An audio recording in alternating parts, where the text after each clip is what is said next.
আজ গুরু পূর্ণিমা। সেই উপলক্ষে আমি চলে গিয়েছিলাম আমার গুরুগৃহ কাশীপুর উদ্যানবাটিতে। প্রথমে গিয়ে আমি চলে গেলাম শ্রী শ্রী রামকৃষ্ণদেবের কক্ষে।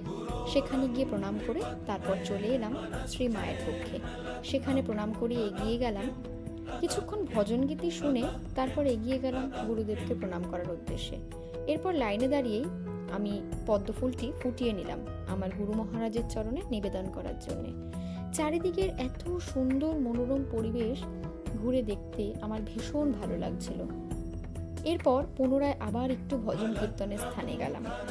সেখানে কিছুক্ষণ বন্দনা শুনে তারপরে ধীরে ধীরে এগিয়ে গেলাম প্রসাদের লাইনের দিকে। আজকে সকাল থেকেই মহারাজরা সকল ভক্তবৃন্দদেরকে প্রসাদ বিতরণ করছিলেন। আমারও সৌভাগ্য হলো প্রসাদ পাবার। কিছুক্ষণ লাইনে দাঁড়িয়ে আমিও প্রসাদ গ্রহণ করলাম। সবাইকে জানাই শুভ গুরু পূর্ণিমা।